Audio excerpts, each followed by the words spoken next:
मेरा नाम है आकाश श्रीवास्तव और मैं आपके सामने लेकर आया हूँ आज method of preparation of alkyl halide. तो पहले हम बात करते हैं फ्रॉम एल्कोहल। तो एल्कोहल जनरल फॉर्मूला ROH, ठीक है। तो एल्कोहल में हम देखते हैं हमको क्या बनाना है, ROH से किस में कन्वर्ट करना है, RX में, एल्काइल हैलाइड में, ठीक है। एल्कोहल से एल्काइल हैलाइड में। तो हम देखते हैं कि हम किस तरीके से कर सकते हैं, ठीक है। तो इसके अंदर हम पहले क्या देखेंगे, by the action of halogen acids, by the action of halogen acids. Second, ठीक है, सेकेंड हम इसमें आगे देखेंगे by the action of phosphorus halide, PX3 and PX5, ठीक है, फॉस्फोरस हैलाइड्स, ठीक है।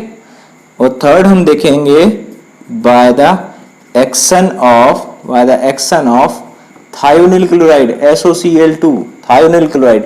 तो हम तीनों की एक एक करके रिएक्शन पढ़ेंगे जिसमें हम हेलोजन एसिड्स का अटैक किसके ऊपर कराएंगे, एल्कोहल के ऊपर, और क्या बनेगा, एल्काइल हैलाइड। फिर हम देखेंगे PCl3 या PX3, PX5 टाइप के कंपाउंड से, जिसमें हम क्या बनाएंगे, ROH से एल्काइल हैलाइड का फॉर्मेशन करेंगे। और थर्ड हम देखेंगे बाय थायोनिल क्लोराइड। तो आइए हम शुरुआत करते हैं इसकी। तो पहला है फ्रॉम एल्कोहल। तो इसके अंदर हम क्या पढ़ेंगे, बाय हेलोजन एसिड्स। तो इसको समझने से पहले आपको हेलोजन एसिड्स की रिएक्टिविटी के बारे में समझना होगा, ठीक है। तो रिएक्टिविटी क्या होती है, रिएक्टिविटी ऑफ हेलोजन एसिड्स, ठीक है।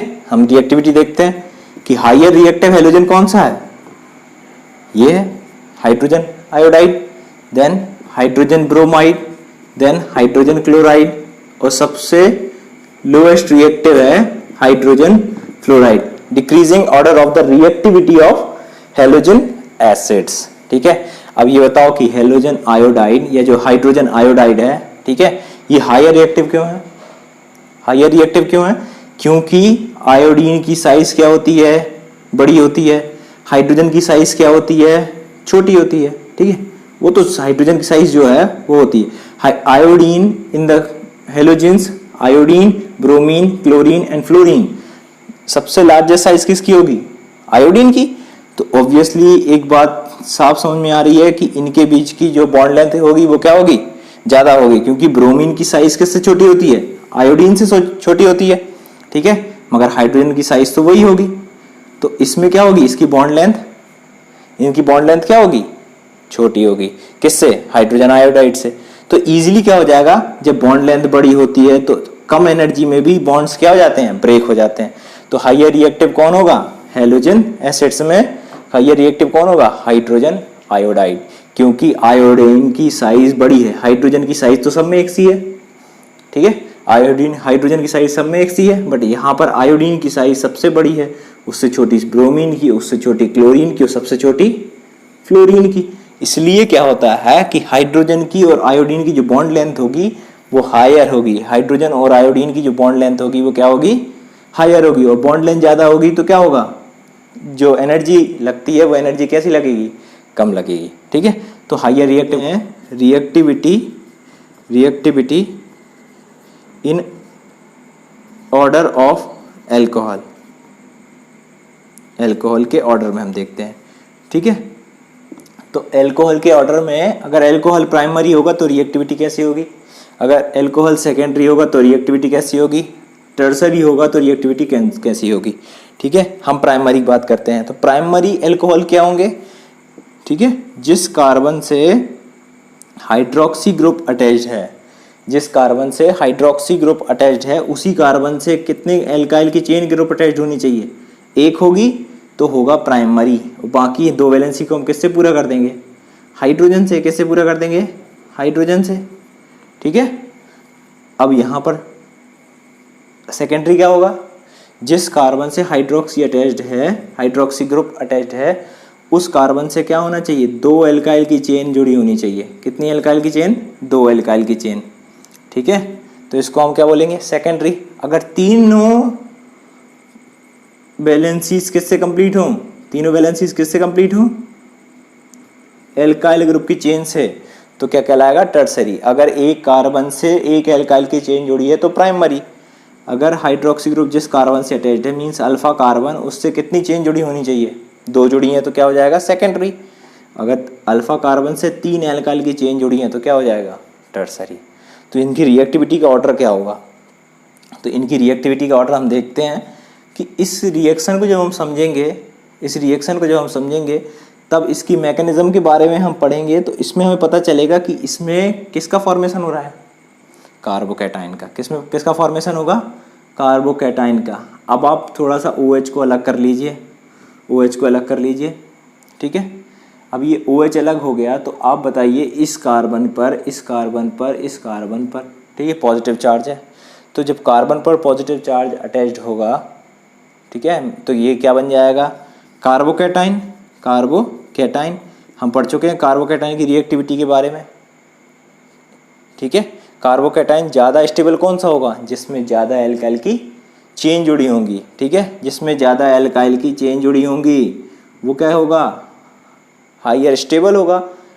क्यों होगा, क्योंकि कौन सा इफेक्ट शो करेगा, प्लस आई इफेक्ट, है ना, पॉजिटिव इंडक्टिव इफेक्ट शो करेगा, ठीक है। तो हाइयर स्टेबल कौन सा कार्बोकैटाइन होगा, 3, देन सेकेंडरी, देन प्राइमरी। तो इस कार्बोकैटाइन स्टेबल होने से क्या होता है कि भैया जो स्टेबल होगा वही तो आगे बढ़ेगा, और जो आगे बढ़ेगा वो रिएक्शन में क्या करेगा, रिएक्शन में क्या करेगा, प्रोसीड करेगा आगे तरफ, वो रिएक्ट करेगा और क्या किसका फॉर्मेशन करेगा, एल्काइल हाइड्राइड का फॉर्मेशन करेगा। तो अगर मैं बात करूं कि किसी रिएक्शन के अंदर ये तीनों का फॉर्मेशन हो रहा है तो हाइयर स्टेबल कौन होगा, tertiary carbocation. Tertiary carbocation stable इसलिए होगा क्योंकि उसमें एक कार्बन से जिसके ऊपर पॉजिटिव चार्ज है, उस कार्बन से जिसके ऊपर पॉजिटिव चार्ज है उसको स्टेबल होना है। तो स्टेबल होने के लिए तीनों एल्काइल क्या करते हैं, इलेक्ट्रॉन को डोनेट करने लगते हैं, ठीक है, क्या करने लगते हैं, इलेक्ट्रॉन को डोनेट कर लेने लगते हैं, जिससे क्या होता है, कार्बोकैटाइन कैसा होने लगता है, ये कार्बन कैसा होने लगता है, स्टेबल होने लगता है, ठीक है। तो हमारा हाइयर रिएक्टिव कौन होगा, tertiary, then secondary, then primary, ठीक है। ये आपको याद होनी चाहिए और इसका रीज़न पता होना चाहिए। By the action of halogen acids on alcohol, ठीक है। अब हेलोजन एसिड्स ऑन एल्कोहल, तो पहले हम हेलोजन एसिड में बात कर ले रहे हैं HCl की। किसकी बात कर ले रहे हैं, HCl की। तो आप देखो अगर मैंने यहाँ पर लिया क्या, प्राइमरी एल्कोहल, क्या लिया मैंने, प्राइमरी एल्कोहल।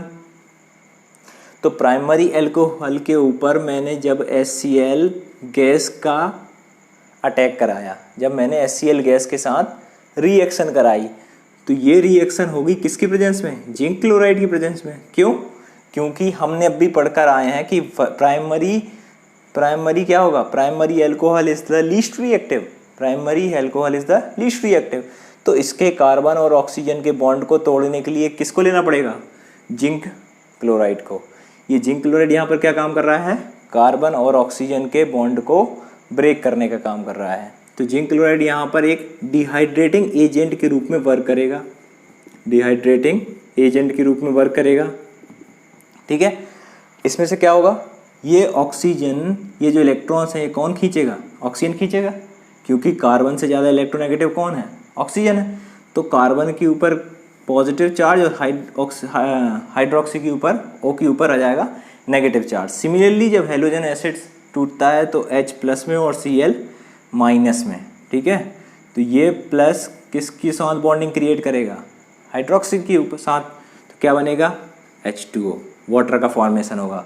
और दूसरी बात क्या बनेगा, CH3CH2, इस कार्बन को ऊपर देखो क्या जनरेट हो गया, पॉजिटिव चार्ज, तो कार्बोकैटाइन का फॉर्मेशन इसमें होना है। और ये कार्बोकैटाइन कैसा है, लीस्ट रिएक्टिव है।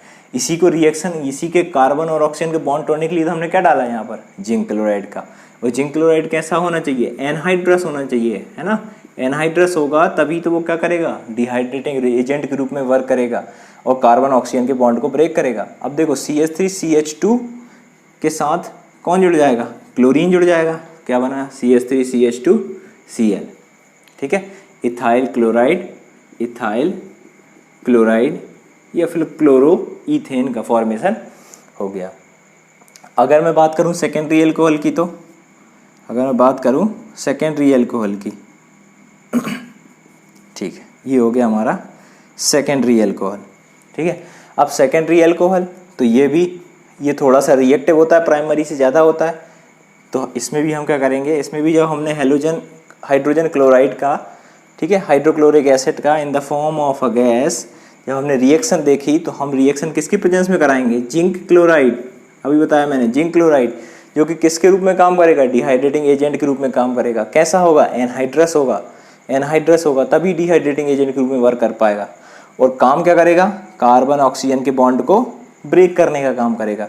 इसके बॉन्ड को ब्रेक करेगा, OH किसके साथ चला जाएगा, हाइड्रोजन के साथ, तो क्या बन गया H2O, और यहाँ क्या बनेगा, C से कौन जुड़ा है, 2 मिथाइल ग्रुप CH3, और क्या बन गया यहाँ पर, Cl बन गया। ठीक है, अब देखो आप, ये क्या बन गया, ये क्या बन गया हमारा,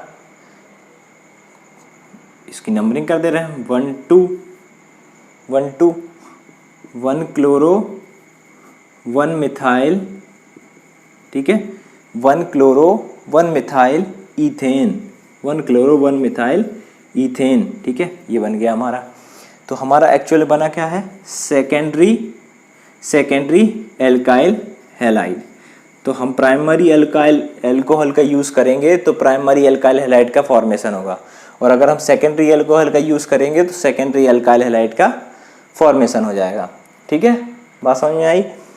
तो मगर हमें इन दोनों को केस में क्या लेना पड़ेगा, ये जब हम देख रहे थे कि कार्बोकैटायन इसकी मैकेनिज्म में फॉर्म होगा, हम मान के चल रहे हैं कि कार्बोकैटायन इसकी मैकेनिज्म में फॉर्म होगा, तो कार्बोकैटायन कैसा होना चाहिए, स्टेबल होना चाहिए। मगर इन दोनों के केस में कार्बोकैटायन स्टेबल नहीं होता, लीस्ट रिएक्टिव होता है। ठीक है, इसलिए प्राइमरी सेकेंडरी कैसे होते हैं, लीस्ट रिएक्टिव होते हैं।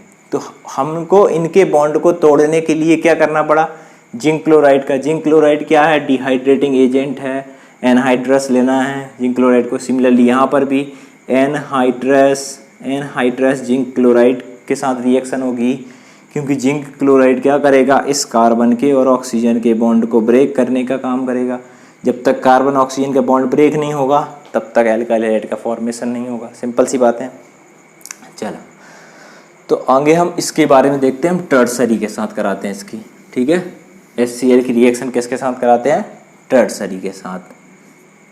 आइए, ये हो गया हमारा ये हो गया हमारा टर्सरी एल्कोहल। क्या हो गया, टर्सरी एल्कोहल। जब टर्सरी एल्कोहल की बात आती है तो टर्सरी एल्कोहल कैसा होता है, हाईयर रिएक्टिव रहता है। तो इसमें हमने देखा कि ये HCl के साथ रूम टेम्परेचर पर ही रिएक्ट कर जाता है, रूम टेम्परेचर के साथ, है ना। ये जिंक क्लोराइड की एब्सेंस में ही हो जाती है। क्यों, अब ये पढ़ कर आए थे, tertiary alcohol is more reactive than secondary then primary. ठीक है, अगर मैं देखूं तो टर्सरी कैसा होगा, हाईयर रिएक्टिव होगा, जल्दी से रिएक्शन करने का काम करेगा। इसका मतलब है जो कार्बोकैटायन होगा वो इसमें मैकेनिज्म में जो कार्बोकैटायन फॉर्म होगा वो कैसा होगा, बहुत स्टेबल होगा, और इसलिए टर्सरी एल्कोहल कैसा होता है, हाईयर रिएक्टिव होता है। तो आइए देखते हैं, फिर वही होगा OH माइनस H प्लस क्या करेगा, H2O, और क्या बन जाएगा हमारा tertiary alkyl halide. Tertiary alkyl halide का हमारा फॉर्मेशन हो जाएगा, ये टर्सरी क्लोराइड का। ठीक है, अब नाम आप देते रहना, ये सब आता है आपको। ठीक है, लेक्चर्स में आपको बता चुका हूँ। तो ये बात समझ में आई कि अगर मैंने प्राइमरी एल्कोहल लिया, HCl के साथ रिएक्शन कराई, जिंक क्लोराइड की प्रेजेंस में होगी, क्योंकि कार्बन ऑक्सीजन का बॉन्ड को ब्रेक करना है। ठीक है, क्या बन जाएगा, प्राइमरी एल्काइल हैलाइड। अगर सेकेंडरी एल्कोहल ले लिया मैंने, किसके साथ रिएक्शन कराई, हाइड्रोजन क्लोराइड के, तो इसको हम किसके प्रेजेंस में लेना पड़ेगा, जिंक क्लोराइड, तभी बॉन्ड को ब्रेक होगा। बट टर्सरी क्या होता है, टर्सरी एल्कोहल कैसा होता है, हाईयर रिएक्टिव होता है। तो टर्सरी एल्कोहल हाईयर रिएक्टिविटी के कारण क्या होता है, HCl को रिएक्ट करने के लिए किसी की ज़रूरत नहीं होती, हीट की ज़रूरत नहीं होती है, रूम टेम्परेचर भी रिएक्शन अकर हो जाता है। हम दूसरे के बारे में बात करते हैं, by the action of phosphorus halide on alcohol, ठीक है। जब एल्कोहल के ऊपर फॉस्फोरस हैलाइड की रिएक्शन होगी तब क्या होगा। अब फॉस्फोरस हैलाइड हम यहाँ पर दो प्रकार के देखेंगे, एक होगा PX3 टाइप और एक होगा PX5 टाइप, ठीक है। दो प्रकार के होंगे, PX3 type and PX5 type. तो आइए हम रिएक्शन देखते हैं इसकी क्या होगा। जब हमने एल्कोहल लिया, प्राइमरी हो, सेकेंडरी हो या टर्सरी हो, तो पहले मैं बात कर लूँ किसके साथ, PCl3 के साथ, ठीक, किसके साथ, PCl3 के साथ। तो यहाँ पर जब मैं PCl3 के साथ रिएक्शन कराई तो क्या होगा, सिंपल प्रोसेस है, बहुत सिंपल प्रोसेस है। तो हमारा सबसे पहले प्रोडक्ट याद रखने के लिए क्या करोगे, सबसे पहले प्रोडक्ट क्या बनेगा, RCl बनना है, एल्काइल हैलाइड बनाना है हमें, ठीक है। Action of phosphorus halide on alcohol का की प्रिपरेशन हो जाएगी एल्काइल हैलाइड की। तो हमें क्या बनाना है यहाँ पर, एल्काइल हैलाइड। तो एल्काइल की चेन ये हो गई, हेलोजन ये हो गए। अब देखो यहाँ हेलोजन कितने हैं, 3 हैं, यहाँ पर R कितने हैं, 1 है। हम बैलेंस करने के लिए क्या करेंगे, यहाँ पर 3 लगा देंगे, क्या हो जाएगा, 3RCl का फॉर्मेशन होगा, ठीक है। और साथ में क्या निकलेगा, P बचा और O बचा, हाँ O बचा, O कितने बचे, 3 बचे, H कितने बचे, 3 बचे, तो H3PO3 का फॉर्मेशन होगा। मीन्स ये क्या हो गया आपका, ये क्या हो गया आपका, फॉस्फोरिक एसिड, ठीक है। एक बार और देखा था तुम इसको, अगर मैं एक एग्जांपल लूँ, एग्जांपल ले ले रहा, CH3CH2OH, क्या हो गया इसका नाम, इथेनॉल हो गया। क्या नाम हो गया इसका, इथेनॉल हो गया। कि जब मैंने इथेनॉल के ऊपर PCl3 की रिएक्शन कराई, जब मैंने इथेनॉल के ऊपर फॉस्फोरस ट्राइक्लोराइड, क्या नाम है इसका, फॉस्फोरस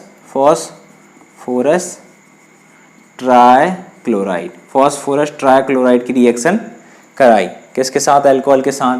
तो किसका फॉर्मेशन होगा, सबसे पहले एल्काइल हैलाइड का फॉर्मेशन होना है, ये याद रखना है आपको, किसका फॉर्मेशन होना है, एल्काइल हैलाइड का।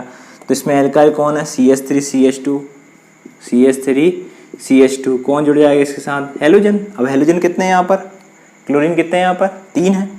तो मैं इसके सामने भी 3 लगा दे रहा हूँ, ये 3 हो जाएंगे, तो 3 हो गया, ठीक है, बैलेंस हो गया, दोनों साइड बैलेंस हो गए। अब बचा क्या है आपका, बचा क्या है, देखो आप, H3, ठीक है, H3, P एक ही बचा है और O कितने बचे हैं, 3 बचे हैं, तो H3PO3 का फॉर्मेशन होगा। मीन्स किसका फॉर्मेशन होगा, फॉस्फोरिक एसिड का, ठीक है। किसका साथ में फॉर्मेशन होगा, फॉस्फोरिक एसिड का फॉर्मेशन होगा।